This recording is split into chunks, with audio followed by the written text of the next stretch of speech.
বিদেশ পাঠাইছেন? কাতার দুইজনকে পাঠাইছিলেন হ্যাঁ। বাড়ি বিক্রি করে? আরে আল্লাহ, এটা তো আর আমি জানতাম না। আসসালামু আলাইকুম সবাইকে। আশা করি সবাই ভালো আছেন। আমরা চলে আসছি দোহার সাতবিটা। আর এখানে আসার কারণ হলো, আপনারা লাস্ট একটি ভিডিওতে দেখছেন এক বৃদ্ধ রিক্সা চালক তার হাত পা অনবরত কাঁপে স্ট্রোকের রোগী তিনি। আর জীবনের শেষ বয়সে এসেও তার হাত বাঁধা রিক্সার হ্যান্ডেলে। আপনারা নিশ্চয়ই ভিডিওটা দেখছেন। আর তার জন্য আমরা প্রায় ৫,৫০,০০০ টাকা কালেকশন করছি, আপনারা দেখছেন ভিডিওতে। আর তিনি বলছিল যে বাবা, শেষ বয়সে একটু শান্তি চাই, আর সেই শান্তির উসিলায় আমাকে একটা ঘর আর একটা দোকান করে দাও, যেন আমার বাকিটা জীবন রিক্সা চালিয়ে খেতে না হয়। আর সেই উদ্দেশ্যে আমরা চলে আসছি সেই আঙ্কেলের গ্রামের বাড়িতে। আমরা সুন্দর একটি ঘর ও একটি সুন্দর সাজানো গোছানো দোকান উপহার দেওয়ার জন্য। আর আমি জানি আপনারা অনেক আগ্রহে বসে আছেন যে হানিফ ভাই, সেই রিক্সা চালক আঙ্কেলের কোনো আপডেট ভিডিও আছে নাকি, বা কবে ঘর করবেন। আর সেই উদ্দেশ্যে চলে আসছি তার ঘর আর দোকান বানানোর জন্য। আর সামনে কি আছে দেখাও, আমাকে না আঙ্কেলকে দেখাও, দেখেন তো চিনতে পারেন নাকি। এই সেই আঙ্কেল, আপনারা চিনতে পারেন? দেখেন তো একটু, তার হাত বাঁধা সবসময় সেই রিক্সার হ্যান্ডেলে। তার থেকে বড় কথা, তার দুটি সন্তান আছে। তার দুটি সন্তান থাকার পরেও তাকে দেখার মতো কেউ নেই আল্লাহ পাক ছাড়া।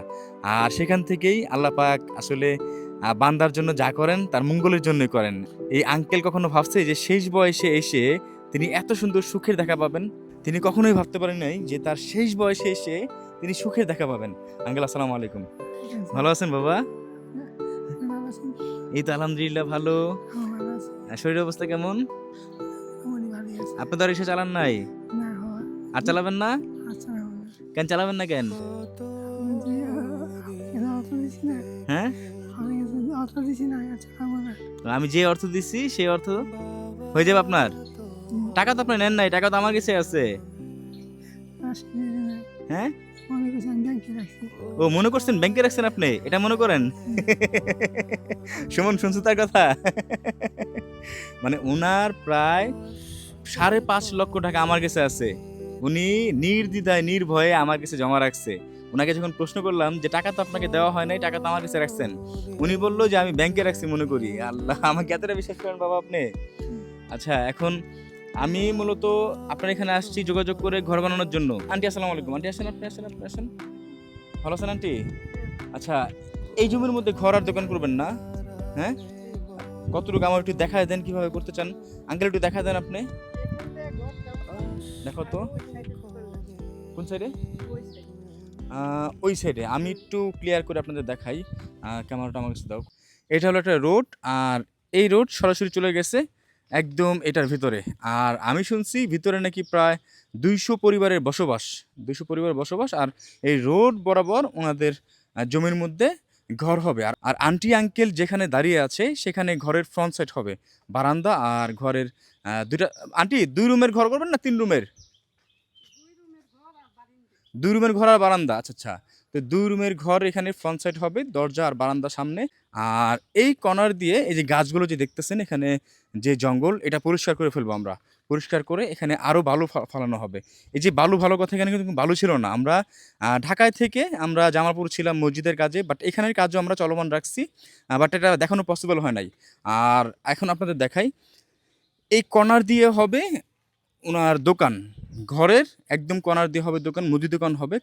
আমার মনে হয় এখানে ব্যবসা দিলে খারাপ হবে না, কারণ এখান দিয়ে ফ্রন্ট লাইন একদম রাস্তা থেকে চলে গেছে একদম ভিতরে। ভিতরে পুরোটা একটা গ্রাম, বাট এখানে কোনো দোকান নাই। আর সেই চিন্তা থেকে আমরা ভাবলাম যে তাহলে আমরা ঘরটা এখানে বানাই। আর ঘর তো এখানে হবে, বাট দোকানটা এখানে করলে সবথেকে সুবিধা হয়।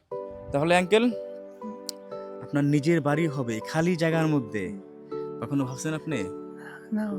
হ্যাঁ, এই সুখের আশা কখনো করছেন আল্লাহ পাকের নিকট? হ্যাঁ,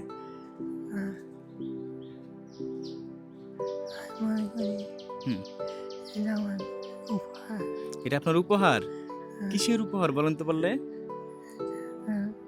জীবনে কল্পনা করি না আমাদের জায়গা হবে, মাটি ফেলানো হবে, দোকান হবে, বাড়ি হবে। জীবনে কল্পনা করেন নাই? আরে আল্লাহ, কান্না করবেন না বাবা। উনি জীবনে কল্পনা করে নাই যে ওনার বাড়ি হবে, দোকান হবে, ঘর হবে। আর সব থেকে কষ্টে লাগার বিষয় কি জানেন? ওনার দুটি সন্তান আছে আমাদের মতো, সুস্থ সবল। সন্তানদের গায়ে জোর আছে, মেধা ভালো। বাট দুটি সন্তান থাকতেও তার এই বয়সে একটাবার দেখাও ওনার হাত কিভাবে কাঁপে।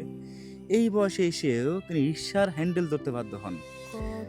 আর এখান থেকে একটা শিক্ষা নেওয়া উচিত। কি শিক্ষা জানেন? যে আমরা সবসময় সুখের আশা করি, বাট যার কাছে সুখের আশা করা উচিত তার কাছে না করে আমরা তার উল্টো পথে হাঁটি। যেমন উনার ক্ষেত্রে আমি বলি, উনি সবসময় তার সুখ আশা করছিল তার ২টি সন্তানের নিকট। বাবা, আপনার সন্তান যখন ছোট ছিল, আপনি একটা জিনিস তো ভাবছেন যে আমার সন্তান বড় হলে আমার শেষ বয়সে দেখবে, এটা জি, ভাবছেন না? জি। সেটা হইছে? না বাবা, আসলে নিজে বাড়ি নিচ্ছি। বাড়ি নিচ্ছি ২ বছর ৩ মাস ধরে বিদেশ পাঠাইছি। বিদেশ পাঠাইছেন?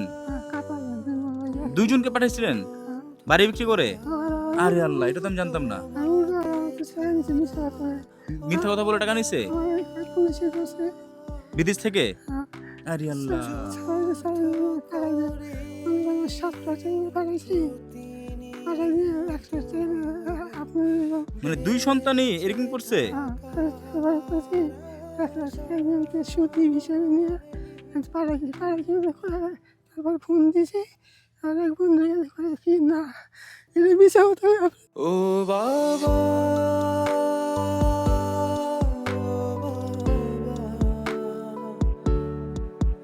কোথায় হারালে বলো না। আরে আল্লাহ, এটা কোনো কথা? মানে ২ সন্তানের মধ্যে ১ সন্তানও ভালো ছিল না। বিদেশ পাঠাচ্ছেন আপনার বাড়ি বিক্রি করে, জমি বিক্রি করে। জি, তারপর বিদেশে গিয়েও ওইখান থেকে মিথ্যা কথা বলতো যে আমাকে পুলিশে ধরছে, টাকা পাঠাও। এভাবে টাকা নিত? হ্যাঁ। আমি সাথে বাইরে খাইছি। কি বলছে? মাঝে রাতে বাইরে খাইছি। ও বাবা,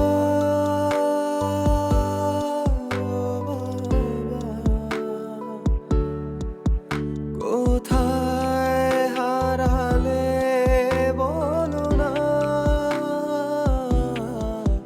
বাবা,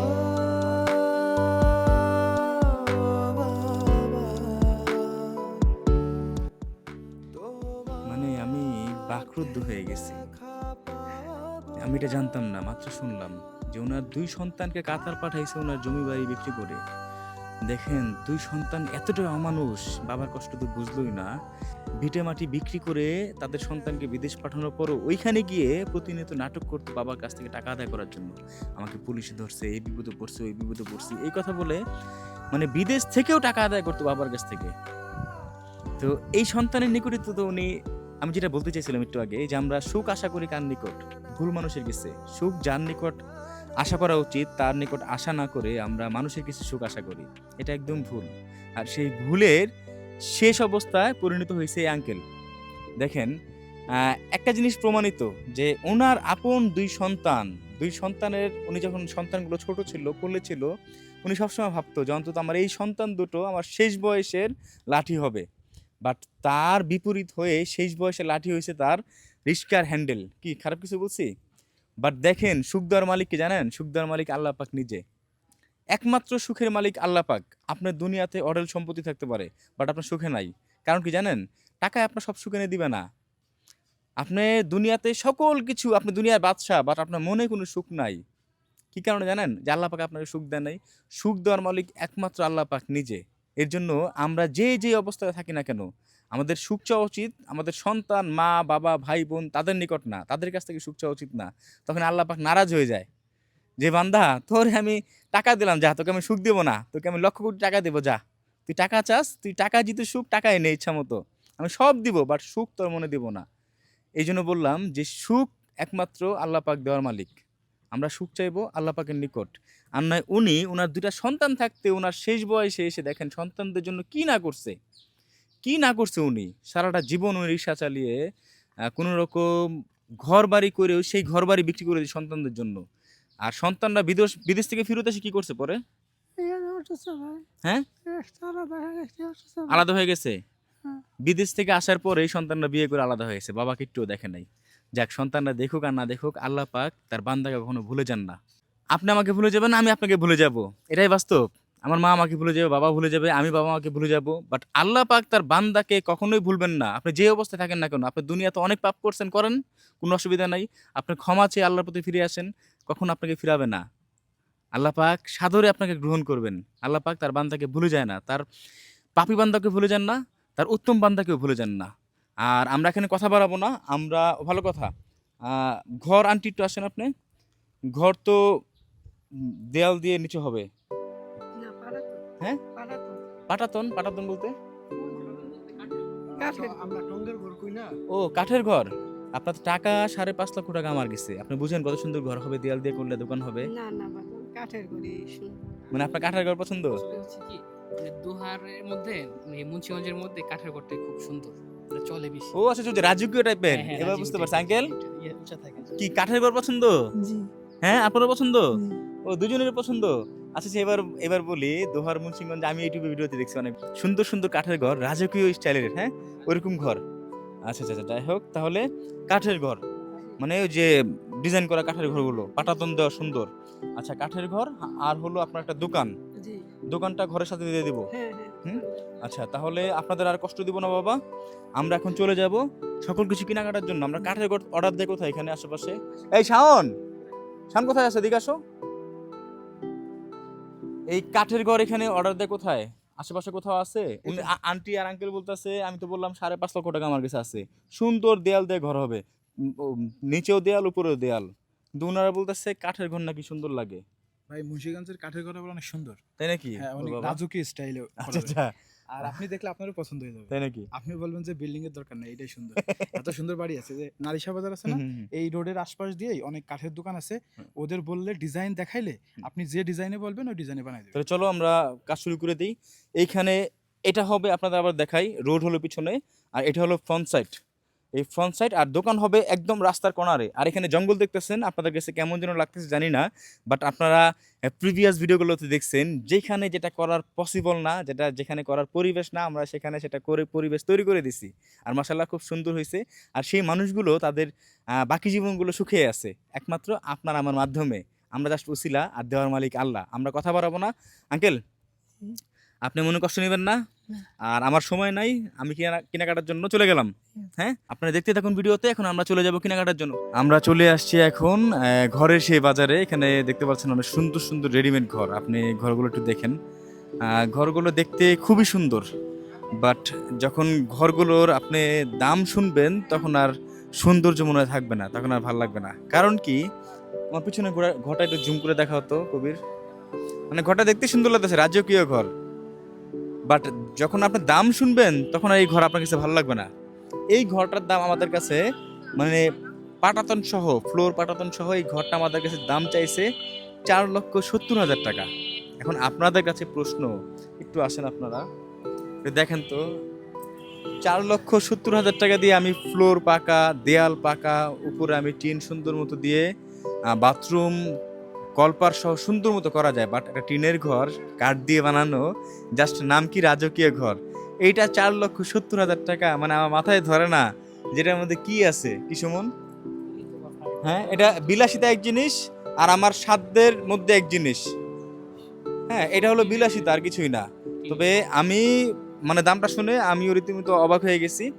এখন আমার যে টিম মেম্বার যারা আছে, সহকর্মী, ওরা বলতেছে যে আমাদের যে মিস্ত্রি আছে, আমরা যে ঢাকার বাইরে অনেক জায়গায় বাড়িঘর বানায় দিই, কাঠমিস্ত্রি, তো ওনাদেরকে আমরা ভিডিও পাঠাইছি। ওনারা যদি নিজেরাই ঘর বানায় দিতে পারে, আমরা যদি কিছু টাকা এখানে সেভ করতে পারি আর দোকানের কাজে লাগাতে পারবো, দোকানটা বানানোর পর অন্তত সেই আঙ্কেলের চিকিৎসার বিষয়টা মাথায় রাখতে হবে আমাদের। মানে আমাদের কথা হলো যে সাশ্রয়ের মধ্যে, কমের মধ্যে সুন্দর ঘর, দোকান, এমনকি আমরা চাচ্ছি ওনাকে শেষে বিগ একটা অ্যামাউন্ট দিতে হাতে, অন্তত ওনার জন্য পরবর্তীতে অসুখ বিসুখ হলেও কারণ একটু হাত পাততে না হয়। আর এর জন্য এই ঘর আমরা চাচ্ছি, এখান থেকে ঘর কিনবো না আমরা। এখানে দাম শুনে আমরা রীতিমতো অবাক, এর জন্য আমরা এখান থেকে ঘর কিনবো না। আর আমরা আরেকটা জিনিস মাথায় রাখলাম, সেটা হলো আমাদের যে এখান থেকে ঘর কিনতে হবে, আমরা প্রয়োজনে অন্য জেলাতে ঘর কিনে নিয়ে আসবো, বানায় নিয়ে আসবো। আমরা যেখানে কম পাবো, ভালো জিনিস পাবো, সেখান থেকে নিয়ে আসবো। আমাদের মিস্ত্রিরা যদি আজকে রাতে ডিসিশন জানায় যে ওনারা পারবে না, বা এরকম সুন্দর ডিজাইন ওনাদের আয়ত্তের মধ্যে নাই, তাহলে আমরা প্রয়োজনে এরকমই ঘর কিনবো। যেহেতু আঙ্কেলের শেষ বয়স, এটা আমাদের মাথায় রাখতে হবে। তিনি শেষ প্রান্তে চলে আসছে, তার একটা মানে জীবনের সুযোগ আসছে, সুখের সুযোগ। আর তার মন মতো যদি একটা জিনিস আমরা না দিতে পারি, তাহলে নিজেরাই ব্যর্থ মনে করবো। সেই ক্ষেত্রে যদি আমাদের মিস্ত্রিরা না পারে, আমরা এই ঘরই কিনবো, বাট এখান থেকে এত দাম দিয়ে কিনবো না। আমরা মার্কেট যাচাই করবো, আরও বাজার আমরা ঘুরবো, প্রয়োজনে আমরা আরও 1 সপ্তাহ প্রতিদিন এসে আমরা বিভিন্ন বাজারে ঘুরে বেড়াবো। অন্তত 50,000 1 লাখ যদি কম পাই, আমরা রেডিমেডে কিনে নেব। কারণ এই টাকাগুলো আপনাদের কষ্টের টাকা ভাই। এই টাকাটা ওনাকে যে 5.5 লক্ষ টাকা দান করছেন, এইটার মধ্যে অনেক ধনী লোকও আছে, আবার অনেক মধ্যবিত্ত নিম্ন শ্রেণীর মানুষও আছে। যেই মানুষটা, এমনও মানুষ আছে যারা আমাকে ভালোবাসেন, যে রাজমিস্ত্রি কাজ করেন বা রোজে কাজ করেন, সে মানুষটাও 10 থেকে 15 টাকা দিছে তার হালাল ইনকাম থেকে। মানুষের হালাল ইনকাম, কষ্টে উপার্জিত অর্থ আমি এভাবে নষ্ট করে দিব বিলাসিতায়, সেটা তো হয় না। সেটা আমার বিবেকে নাড়া দেয়, সেটা আমার বিবেক মানতে পারে না। এই কারণে আমি বললাম যে আপনাদের কষ্টের টাকা একজন সঠিক মানুষ সঠিকভাবে প্রয়োগ করুক, সঠিক কাজে লাগাক, তখনই আল্লাহ পাক আমাদের এই কষ্টের টাকা আমাদের কবুল করে নেবেন, আমাদের এই কষ্টটা, আমাদের এই দানটা তখনই কবুল করে নেবেন। আর সেই চিন্তা থেকে আমরা চাচ্ছি না এখানে রেডিমেড ঘর কিনি।